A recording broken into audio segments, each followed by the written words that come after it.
ये कहानी है एक ऐसी मिस्टीरियस आइलैंड की जहाँ पर हाथी जैसे बड़े एनिमल छोटे हो जाते हैं और मधुमक्खी जैसे छोटे एनिमल बड़े हो जाते हैं। So hello everyone, Kanchan here. Today we gonna talk about the movie journey to the mysterious island. So without wasting time, let's begin the story.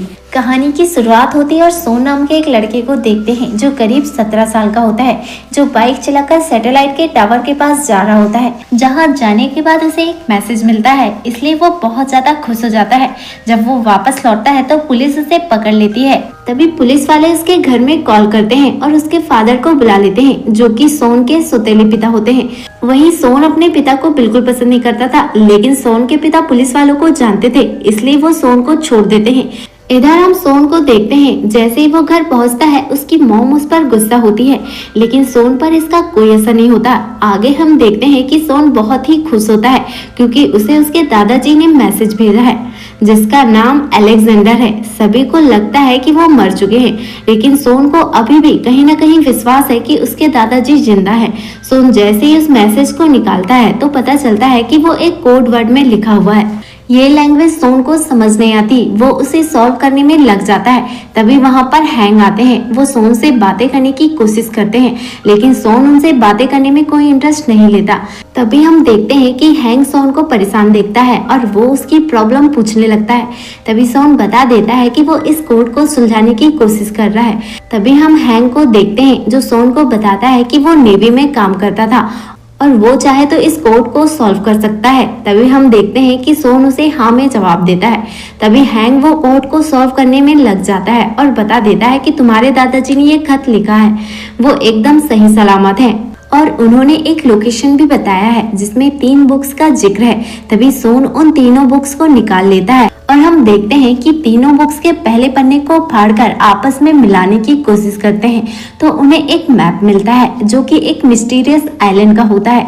तभी वो दोनों बहुत ज्यादा खुश हो जाते हैं, लेकिन अब सोन उस आइलैंड में जाना चाहता है, लेकिन हैंग कहता है कि तुम वहां पर अकेले नहीं जा सकते। हैंग उसे रोकता है पर सोन बिल्कुल नहीं मानता। तभी हैंग भी उसके साथ जाने के लिए तैयार हो जाता है क्योंकि हैंग उसके साथ अपने रिश्ते को अच्छा करना चाहता था। फिर हम देखते हैं कि वो वोट वाली जगह में चले जाते हैं, जहां पहुंचने पर वहां पर कोई भी वोट वाला उस जगह में छोड़ने के लिए तैयार नहीं होता क्योंकि वो बहुत ज्यादा तूफानी जगह होती है। तभी गटाको नाम का एक आदमी उन्हें $3000 के बदले उस बताई हुई जगह में छोड़ने के लिए तैयार हो जाता है। उसके साथ उसकी एक बेटी भी होती है जिसका नाम कैनली होता है, जिसे सोन देखते ही रह जाता है क्योंकि वो बहुत ज्यादा खूबसूरत होती है और वो पहली नजर में ही उसे अपना दिल दे बैठता है। अब आगे दिखाया जाता है कि ये चारों उस मिस्टीरियस आइलैंड के लिए निकल जाते हैं। जब ये वहां पहुंचते हैं तो देखते हैं कि वहां पर बहुत ज्यादा तूफान चल रहे होते हैं। वहीं सोन के मुताबिक उनको उसी तूफान के बीच में जाना होता है। उनके बीच बातचीत चली रही होती है। तभी हम देखते हैं कि पायलट के हाथों से प्लेन का कंट्रोल छूट चुका था और अब हम देखते हैं कि कुछ ही देर बाद उनका प्लेन भी क्रैश हो जाता है। यहीं से सीन कट होता है और हमें समुद्र के किनारे का सीन दिखाया जाता है, जहां ये सभी समुद्र के किनारे पड़े होते हैं। जब इन्हें होश आता है तो ये देखते हैं कि ये तो मिस्टीरियस आइलैंड में पहुंच चुके हैं। जब वो एक गुफा के अंदर जाते हैं तो उन्हें दूसरी तरफ जाने का रास्ता दिखता है। जब वो दूसरी तरफ पहुंचते हैं तो उनके होश उड़ जाते हैं क्योंकि वहां पर सच में एक रहस्यमय द्वीप था जो बहुत ही खूबसूरत होता है, जहां पर उन्हें तितलियां बहुत बड़ी बड़ी दिखाई देती हैं। वहीं पर एलिफेंट बहुत ही छोटे दिखाई देते हैं। मतलब इस मिस्टीरियस आइलैंड में बड़े जीव छोटे हो जाते हैं और छोटे जीव बड़े हो जाते हैं और यही इस मिस्टीरियस द्वीप की अद्भुत कहानी होती है। तभी सोन को कुछ दूर में आइलैंड में धुआं दिखाई देता है और वो कहता है कि हो ना हो मेरे दादाजी वहीं पर होंगे और हम देखते हैं कि वो उसी तरफ जाने लगते हैं। आगे जाने पर इन्हें अजीब से पत्थर दिखाई देते हैं। तभी हैंग बताता है कि ये पत्थर नहीं है बल्कि अंडे हैं। तभी हम देखते हैं कि उनके सामने एक बड़ी सी छिपकली आ जाती है और ये अंडे उसी के होते हैं और वो उन पर अटैक करने लगती है और हम देखते हैं कि ये सभी उससे बचकर भाग रहे होते हैं। तभी हम देखते हैं कि वह छिपकली इन्हें खाने ही वाली होती है। तभी अलेक्जेंडर वहां पर आ जाते हैं और वो छिपकली को मार देते हैं और वो उन्हें बताते हैं कि मैंने यहाँ रहना और जीना सीख लिया है। और हम देखते हैं कि सोन उसके दादाजी को देखकर बहुत ज्यादा खुश हो जाता है और अब उसके दादाजी सबको उनके हाउस में ले जाते हैं। जो कि ट्री में होता है और यहाँ पर वो सारी सुविधाएं होती हैं जो नॉर्मल हाउस में होती हैं। आगे हम देखते हैं कि ये ट्री हाउस में पहुंच जाते हैं जहाँ पर वही रेडियो होता है जिससे सोन के दादाजी ने उसे सिग्नल भेजा था। यहाँ पर कैनली कहती है कि क्यों ना हम इस रेडियो से वापस से सिग्नल भेजें और मदद बुलाएं, लेकिन सोन के दादाजी कहते हैं कि ऐसा नहीं होगा, बल्कि ऐसा तभी होता है जब सैटेलाइट सही लोकेशन में होता है और ऐसा ठीक 2 हफ्ते बाद होगा। यहीं पर सोन के दादाजी कहते हैं कि तुम सब आराम कर लो, मैं सुबह तुम्हें एक ऐसी जगह पर ले जाऊंगा जिसे देखकर तुम सब हैरान रह जाओगे। इसके बाद हमें अगली सुबह का सीन दिखाया जाता है जहां पर ये अपने सफर में निकल जाते हैं और उसी जगह पर पहुंच जाते हैं जहां पर वो रहस्यमयी जगह मौजूद होती है जिसे देखकर सभी लोग हैरान हो जाते हैं। एक्चुअल में ये एक खूबसूरत शहर होता है जिसे खोया हुआ शहर कहा जाता है। तभी सोन के दादाजी बताते हैं कि जब इस शहर के बारे में लिखा गया था तब ये समुद्र के अंदर डूबा हुआ था। एक्चुअल में ये ऐसा शहर है जो 70 साल पानी के अंदर रहता है और 70 साल पानी के बाहर। तभी सोन बताता है कि ऐसा इसलिए होता है क्योंकि इस शहर के नीचे एक ज्वालामुखी है। इसी की वजह से प्लेट ऊपर नीचे होते रहती है और इसी वजह से 70 साल ये शहर ऊपर रहता है और 70 साल पानी के अंदर।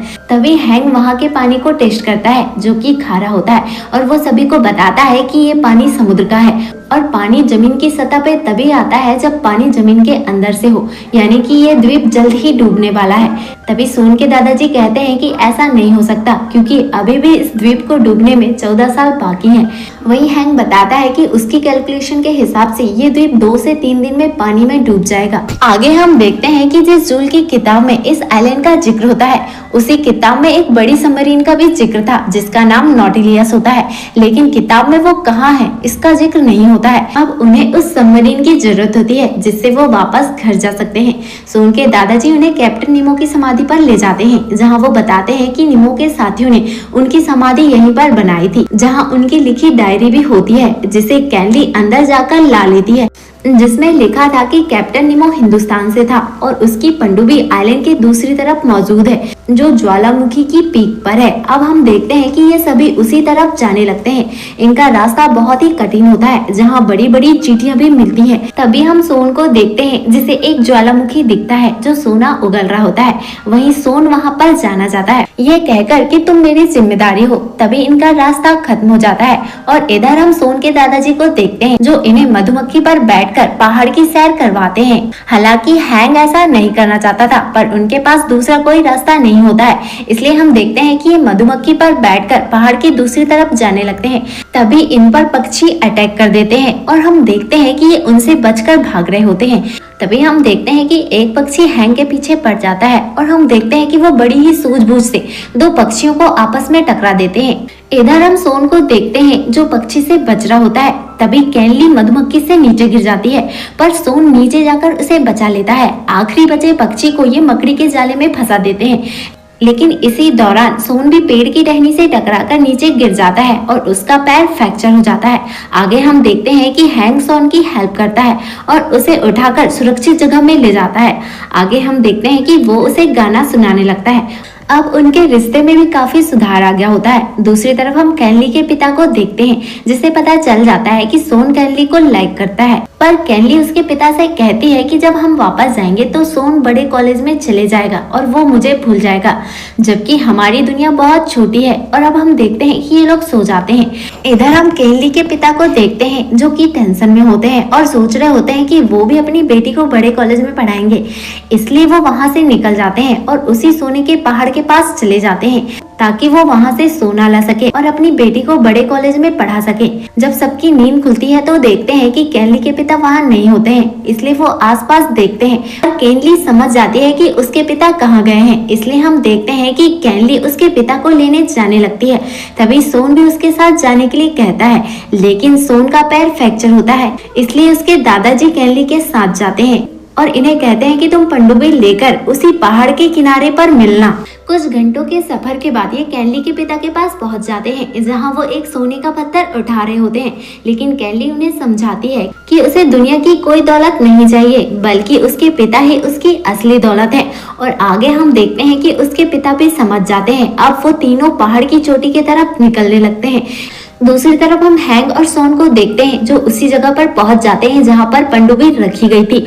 जब वो वहां पहुंचते हैं तो देखते हैं कि पानी का लेवल बढ़ चुका है और पनडुब्बी पानी में डूब चुकी है। इसलिए हम देखते हैं कि वो दोनों समुद्र में कूद जाते हैं। तभी उन पर मछली अटैक कर देती है, जिसके जबड़े में हजारों वोल्ट का करंट होता है। किसी भी तरह से वो उससे बच जाते हैं और सबमरीन के अंदर चले जाते हैं। अंदर जाकर ये पनडुब्बी का सारा पानी निकाल देते हैं और हम देखते हैं कि इंजन को स्टार्ट करते हैं, लेकिन इंजन स्टार्ट नहीं होता। तभी हैंग नीचे जाकर देखता है और इंजन को चेक करता है और सोन को बताता है कि उन्हें इस इंजन को स्टार्ट करने के लिए एक इलेक्ट्रिक झटके की जरूरत पड़ेगी। तभी हैंग के दिमाग में उसी मछली का ख्याल आता है और हम देखते हैं कि वो एक रॉड में वायर को फिक्स करके पनडुब्बी के बाहर निकल जाता है। जब वो मछली आती है तो उसकी तरफ वो रॉड को फेंक देता है, जिससे उनका इंजन स्टार्ट हो जाता है। दूसरी तरफ सोन के दादाजी कैनली और उसके पिता वहां पर पहुंच जाते हैं और देखते हैं कि वो दोनों वहां पर नहीं होते हैं और वो तीनों डर जाते हैं। अब हम देखते हैं कि पानी का लेवल भी बढ़ने लगा था और उनकी चारों तरफ पानी ही पानी भर गया था। उनकी चट्टान समुद्र में तैर रही होती है, इसलिए तीनों समुद्र के अंदर कूद जाते हैं और एक दूसरे का हाथ पकड़ लेते हैं, क्योंकि उन्हें लग रहा था कि अब उनका आखिरी समय आ गया है। लेकिन जैसे ही वो नीचे जाते हैं तो उन्हें पनडुब्बी दिख जाती है और सोन उन्हें पनडुब्बी के अंदर ले आता है और अब सबकी जान में जान आती है। अब हम देखते हैं कि ये पनडुब्बी लेकर आगे निकल जाते हैं और वो रहस्यमय द्वीप पानी में डूबने लगता है। लेकिन अभी भी उनकी प्रॉब्लम खत्म नहीं होती है, क्योंकि उनकी पनडुब्बी के सामने एक बड़ी रॉक आ जाती है और हैंग कैनली के पिता को पनडुब्बी चलाने के लिए कहते हैं। इसके बाद हैंग सोन से कहता है कि जब मैं कहूँ तो बटन को प्रेस कर देना, और हम देखते हैं कि हैंग एक बड़ी मिसाइल को लगाता है और जब सोन बटन दबाता है तो मिसाइल उस रॉक से टकरा जाती है। इसी वजह से उस रॉक के टुकड़े टुकड़े हो जाते हैं और हम देखते हैं कि सभी वहां से बचकर निकल जाते हैं। इसके बाद हमें 6 महीने के बाद का सीन दिखाया जाता है, जहां कैनली के पिता एक पुरानी पनडुब्बी की वजह से एक टूरिस्ट गाइड बन गए हैं। वहीं सोन के बर्थडे का सीन दिखाया जाता है, जहां वो अपने पिता, माँ और कैनली के साथ होता है। तभी उसके दादाजी उसे गिफ्ट देते हैं, जो कि एक बुक होती है जिसमें लिखा होता है अर्थ टू द मून, और यही इनका अगला एडवेंचर होता है। और इसी के साथ ये मूवी यहीं पर एंड हो जाती है। अगर आपको ये एक्सप्लेनेशन पसंद आया तो वीडियो को लाइक और चैनल को सब्सक्राइब जरूर कीजिएगा, क्योंकि आपका एक सब्सक्राइब हमारी इंस्पिरेशन का कारण बनता है।